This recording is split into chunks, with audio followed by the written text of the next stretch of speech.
Ассалаумағалейкум қазақ елі. Сіздермен бірге Сайлау Сағындықұлы.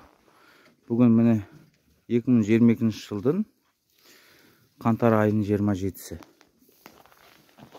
Мынау менің қорам. Баспақтар мен. Сиырлар. Кеше бөлелерім келіп, мынандай сәдөк жасап қойдық. Мынадай шөп салатын сәдөк. Қазір малдың бәрін бірінші рет осы сәдөкке салып жатырмын. Шөпті кішкене аздап шашады екен. Бірақ әйтеуір бұрынғыдай аяқтың астына тапап жемейді. Мына баспақтар әлі дұрыс үйренісе алмай жатыр. Ей, мыналардан қорқып жатырмын. Кішкене еттері үйреніп кеткесін қояды ғой.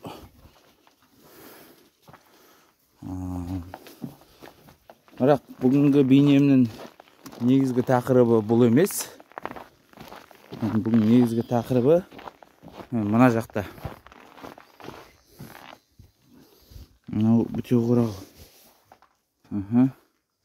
Маған жарық керек те.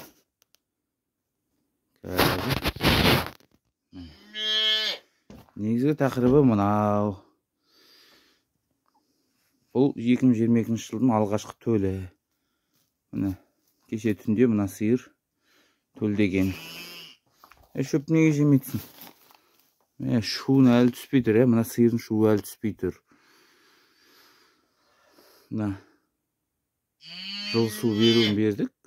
Песок араластырып. Бірақ сонда да шуы түспей тұрады. Бұл неге екенін білмейтін. Жалпы мынау міне. Тіпа-тіпа 2022 жылдың алғашқы төлі.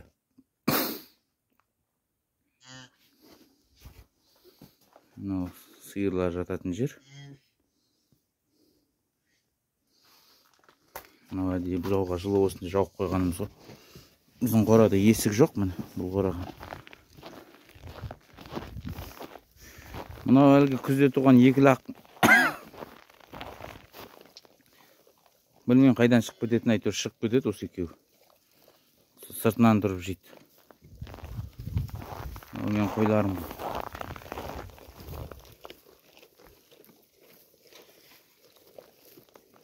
Бұларға да сәдөк жасайын ба деген, бірақ материалым болмай жатыр.